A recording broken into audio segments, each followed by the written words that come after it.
Well, and it's not Monday, y'all. But I texted you last night. I said we have an emergency podcast. First time ever that we recorded on a Tuesday. Yes. And but what was your response to me? I said, sure. What would we be talking about, though? I didn't understand. Did I miss something? Jersey guy giving us shit. Did I miss something? You did miss something, Fred. You missed Mr. Jared Goff going 20 for 28, 202 yards, a touchdown. David Montgomery, 12 for 152. He averaged 12 yards a carry. And our defense looked insane. Insane. And I am like, I had to jump on this morning because when I started this podcast years ago, when it was just me, I would come on here every Monday and talk about how great this team is going to be. Even when we were not that good, right? Every time we won.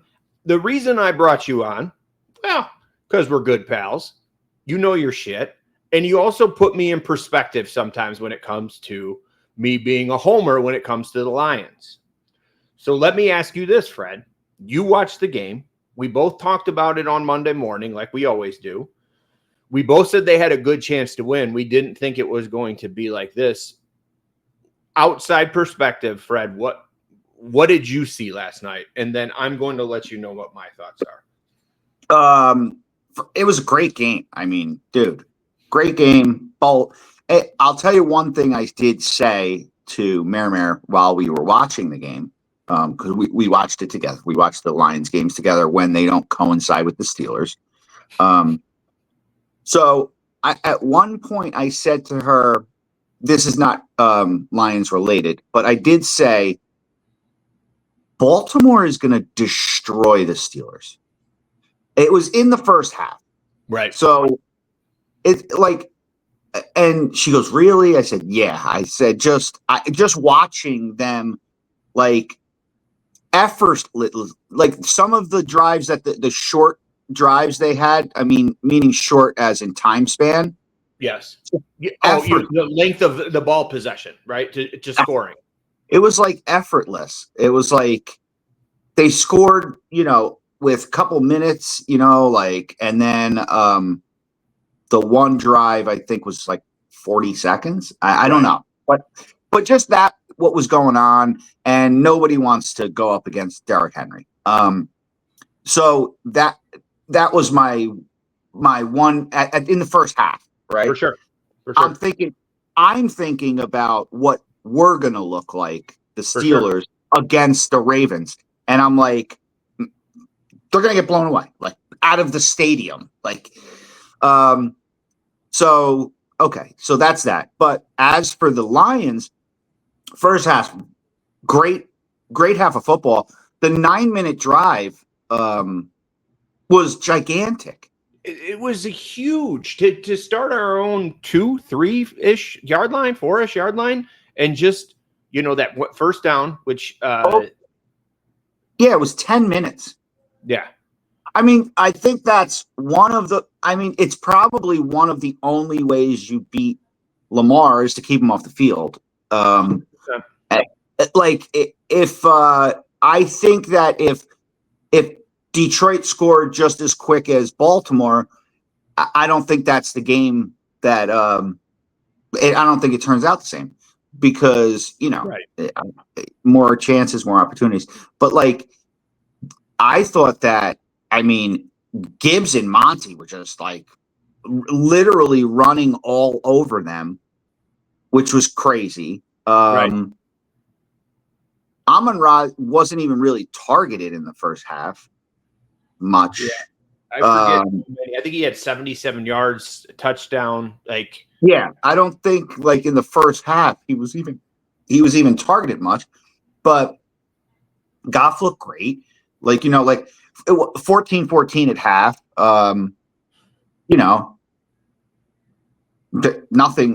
Nothing crazy, but then the second half, another starts off with the Baltimore touchdown and then the Detroit touchdown. Another long drive from the one. Right. I mean, dude, Like they couldn't.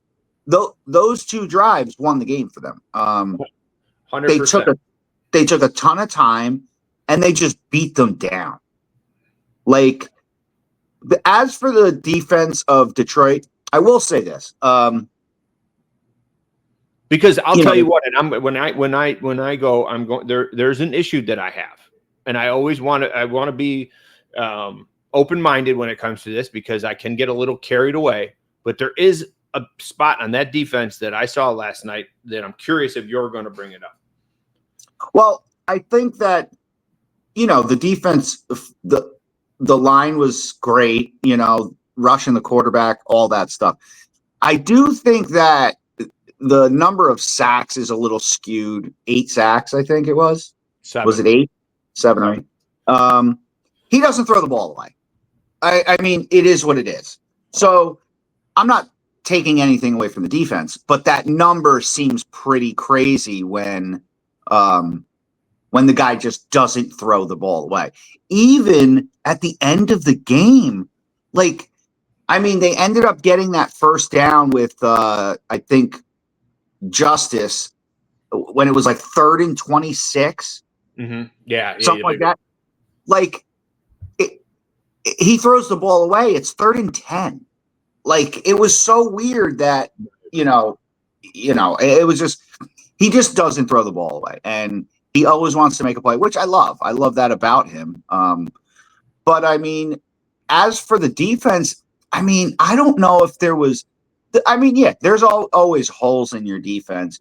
Every time you play if you're going to play a zone in this day and age with guys like Lamar Jackson, guys like Jared Goff, right.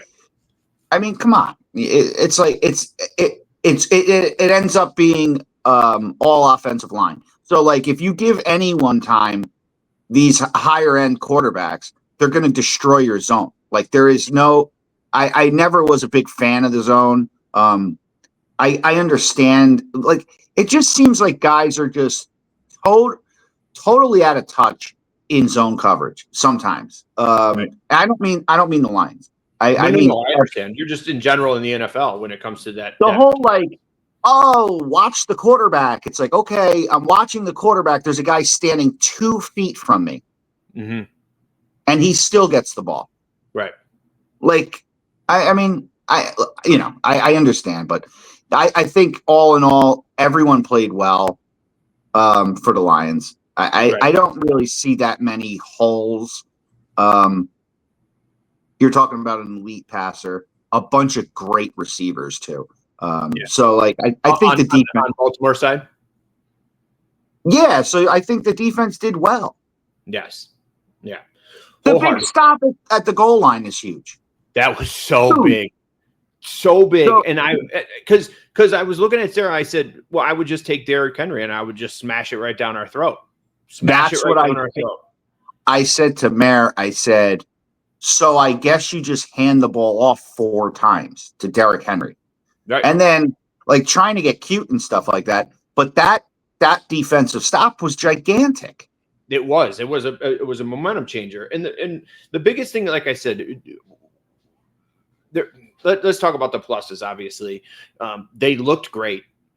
As far as all I have to say is Calvin Shepard and Johnny Morton have stepped up like no other. The biggest concern coming into this season was losing our offense and defensive coordinator. You saw 2 very, in my opinion, very unique plays. I believe it was a short yardage situation that we scored on with the flip to, I think it was Jahmyr. And then there was another play. I can't think of it off the top of my head, but there was 2, what we'll call them trick plays. Okay. And just like I said about the flea flicker, it's a play that we've been running for years, right? It's not Ben Johnson, right? Ben Johnson had some ideas and whatever, but it's these players on this team, this heart on this team, and how talented we are in the skill position. Amon-Ra St. Brown has got to be one of the top 3 receivers in this league. You talk about Ja'Marr Chase, you talk about Justin Jefferson. I don't understand why people can't put him in that 3rd spot, right? He's there when he needs to be. Now, the other thing is the fourth down. Dan, they want to talk. What was it? Troy Aikman said the onions on Dan Brown or Dan. You got Campbell. big onions. Got big onions. Fourth down. What an amazing throw Jared Goff had to Amon-Ra St. Brown. And Andy was held, right? Like, as soon as you see that ball go up in the air and you're a Lions fan, you're like, son of a bitch, because that could have been a turning point. Even though we manhandled them, we got ourselves in a situation where we were only down 7, I believe, at the end. And they would have got the ball back at midfield. We would have got the ball back at midfield. And as we know, that and with an offense like that. Now, I think as a Baltimore Ravens fan, the fact of him holding on to the ball too long, I think that's the gamble you have to have a quarterback like that. And we talked about this a couple of weeks ago about having that mobile quarterback. And I think that's the downside of that mobile quarterback, because the mindset of that mobile quarterback is that I can always make plays no matter what. Right. And that's what he does. He's scanning the field, trying to make a play. Whereas in a Jared Goff type situation where he would throw the ball away, and those are huge gambles that you have as a running quarterback, to have a running quarterback on your team. Right now, I said week 1 after watching Buffalo in Baltimore, I said, if you are a fan of the NFC, your only goal is to make it to the Super Bowl, because one of those two teams are going to dominate. That's how I felt week 1. Like, and I had the same feeling that you had watching last night. What is my team going to do against this team? And that's the first thing I thought of, right? Is, oh my God, what are we going to do? I watched what the shit show we put on in Green Bay, and I thought to myself, wow, if that's the way we're going to play this year, Baltimore is going to run all over us. Well, I think that we were just very timid coming out the first week. Week 2, we looked great, but everybody still had a question mark because we played a shit Chicago team, right? I think week 3, we've pretty much made a statement that we are one of the top teams in the league, right? And that's where I think the only thing that gets in the way of this team at this point is health. If we can stay healthy, we have the best team in this league. It's between us and Buffalo. I want to play Buffalo next week. That's how excited I am to the way this team is playing. I want to play Buffalo next week. I want to take on Josh Allen. Now, like, I have to be optimistic of this, but also pessimistic in the same. We have an issue in the secondary, and that's Terrion Arnold. I love Terrion Arnold. I think he's great. He had some issues, and I think that a guy like Jared Allen will completely expose a Terrion Arnold in that secondary. And maybe it has something to do with the zone defense. But that was probably the only part I saw in that game where I was like, this could be an issue going forward. Yeah, I mean, I saw the comments about it, and he was the one targeted in all the pre-games. The weak link of the defensive backfield. Right. But and they're picking on him. They're throwing to his side on purpose. They're not going towards DJ Reed. The last couple games, they're staying away from Kirby. But we had some opportunities where we almost had a couple other turnovers. Branch dropped one, Anzalone dropped one. But just a phenomenal performance by the Detroit Lions. And now if you look at our schedule, remember week 1, everyone's saying what a hard schedule we had, okay? And I'm not saying that we don't have a hard schedule, but if you look down the road for us, we go Cleveland. I'm not going to overlook them. I saw what they did to a good Packer team, right? They beat Cleveland by 30. What's that? They're going to beat Cleveland by 30. You said it, not me. I'm staying humble, Fred. I'm going alternate spread, and I'm going to give probably 18 to 20 points. I love it. We go into Kansas City. Not scared of Kansas City at all. No. And I forget what the other team that I was looking at on the schedule. Like I told you, I haven't looked down the road. I don't. It's 1 week at a time. Like the Browns. But this schedule doesn't look as crazy as it did at the beginning of the season. Seeing what we did last night and seeing what everybody else in the league is doing. But I do want to share one funny point with you, and then I have one more thing I want to talk about on the special edition Tuesday, guys. If you're listening to us, follow us on Spotify, YouTube. Look us up. It's Monday, y'all. I know it's Tuesday, but it's always Monday, y'all, on Spotify. Even at the end of that game, Sarah said to me, she's like, I think that your anxiety in these games at the end are starting to wear on me because I'm getting nervous as well. And she's like, they're up by 14. Like, why are you concerned? And I looked over at her and I said, Sarah, I've sat in Ford Field and watched the Lions lose with no time on the clock. At no point am I ever comfortable with the Lions lead until the game is over. I've been scorned my entire life. Like, until it's all zeros and people are celebrating is when I get excited. But even when they scored at the end, I was like, because I had people texting me like, oh my God, what a great game. What a great game. And I responded. I'm like, sure did. Awesome. And then I was like, did I just jinx it? Did I jinx the whole fucking city again? Did I jinx the city, Fred? I go to the games, I jinx the city. I celebrate too early, I jinx the city. I know this is all on me, right? But amazing win by the Lions. Fred, I appreciate you taking time to jump on. I know you're busy, but we had to talk about it. But I want to talk about one other thing and we don't normally do this because it's fun for us to go back and forth on social media. But I got hammered on TikTok. Did you see that? Yes, I did. Can you explain to me why? Because I'm confused. Because like I said, I'm a Michigan fan. I'm a Piston fan. I am a diehard Lions fan. I don't have time or the bandwidth to be diehard on all three. So I'm very open-minded when it comes to these teams. But Michigan fans are getting to be a little whiny for me. What is going on? Why are you so damn defensive? Yeah, they took your words a little to the heart when you said that it wasn't a commanding victory. It wasn't. Sometimes it wasn't. They won by 3. Yeah, and I'm not defending anyone's comments or anything, but sometimes the score doesn't dictate how the game was played, and I think a lot of the Walmart Wolverines got their panties in a bunch, So and that happened, Here's what I have to say, right? The comments that I'm getting on TikTok about me saying it's not a commanding lead. You won by 3. I don't give a shit about 3 drop passes. I don't care about at the end of the day, if we're in the national championship game and we lose by 3, you lost. I don't care if you drop the ball or whatever. What I was saying is, did this tell you anything more about this team?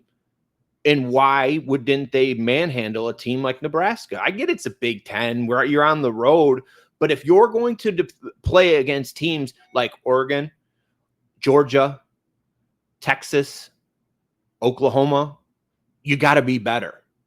And I don't know why Michigan fans are so damn whiny and want to defend it. Like I said something about their mom. I don't get it. I don't get it. Like I just asked a question. You want to prove to me you're that good? Beat the shit out of these teams that you should. Well, I think that Nebraska is. I don't know if you're giving them as much credit as they should. They're a good team. I mean, should they have lost by more? I don't know. Like you said, drop passes happen every day. So it happens. But to your point yesterday, they're not a top 25 team. Nebraska. No. Well, no, but they could be. But you sound like a Michigan fan right now. No, we could have won if we. But they're a good team, and I bet at the end of the year, if you look at their record, they'll have a decent record. Nebraska. Now, the thing with blowing out teams, that will move you up in the rankings. Right. As you see but I don't think that they have to do that. I really don't. I think that, and I said this yesterday, I'm not sure if anyone watch the whole pod, but like I did say that the ball's in their court for Michigan. Like they don't have to blow anyone out. They just have to win, and then you have the game last week of the season. So like, and you know what? That wouldn't be a terrible loss either. Depending on where that they are at the time. So you think if we lose, we have 2 losses, Ohio State, Oklahoma, we could still possibly make it in? Yeah, depending on where Oklahoma and Ohio State are. I mean, if Oklahoma runs the table and so does Ohio State, and they're 1-4 at the time, you know, like not terrible losses. For sure. You know, like yeah, I just think that Michigan just has to go week by week. Now, Justice Haynes is a total B.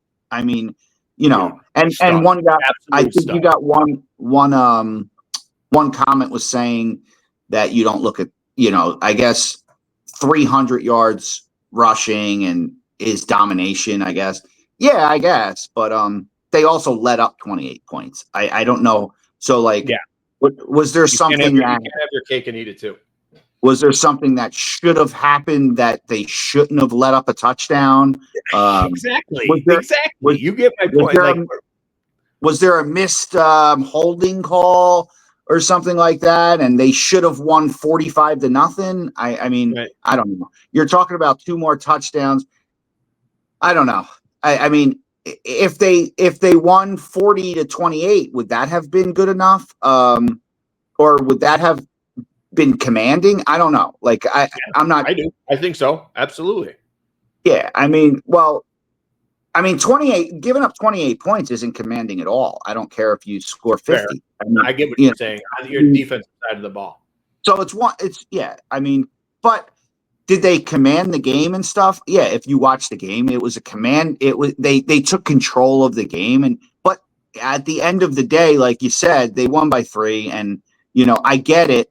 You know, score really doesn't dictate, you know, how the game was like played or controlled. Which I get it. I understand. But, you know, but yeah, they're, it's interesting when the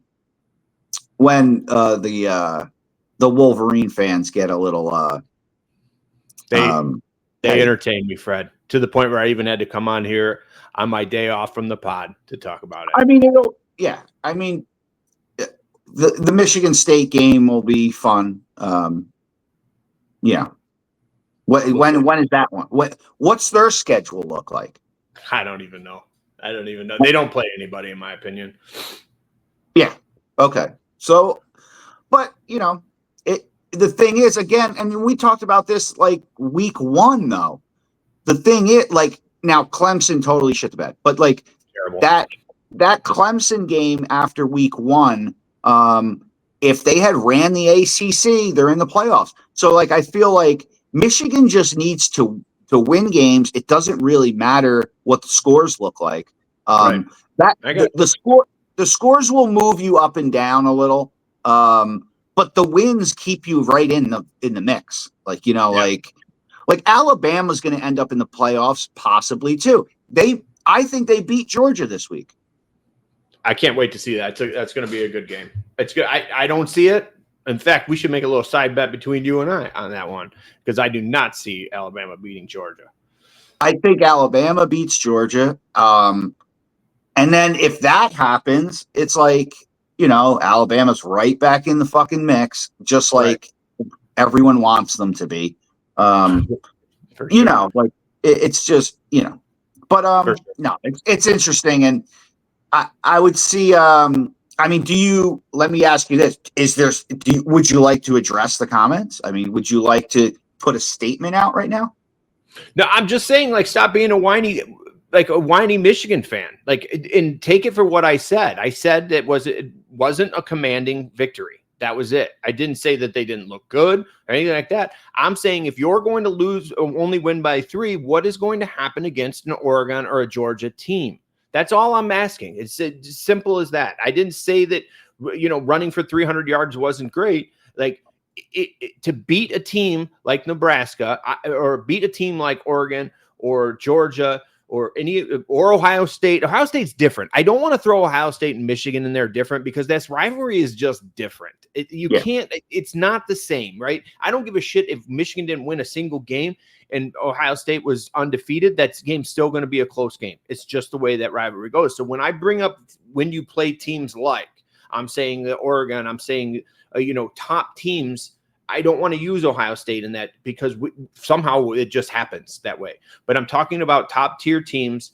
And if you can't manhandle a team like Nebraska, I think you're going to struggle with Oregon. And that's all I was asking. I wasn't trying to offend any Michigan fan or, like, to your point, a Walmart Wolverine who decided that, after Macomb Community College, 2 years there, he was going to then become a Michigan fan. Like, I'm sorry. I'm not trying to offend you, but, stop being such a whiny bitch. Jesus. I don't get it. But, all right, Fred, I appreciate you coming on Tuesday. And, hey, I wish you were in town, Fred. But if anybody is interested tonight, I will be in downtown Detroit at the new cigar bar inside the Penobscot building. Did it my way. I'll be there at 5:30 tonight. I'm looking forward to it. Got me a nice new dress shirt from my main man, Bill. Got me all suited up. He's a tailor. I'm going to be looking good tonight, Fred, and smoking some cigars. I wish you were in town to come. Tigers Guardians tonight. Tigers Guardians. We will have it on. So come down, have a cigar, and watch the game with me tonight. I hope everyone has a great day. See you guys on Monday.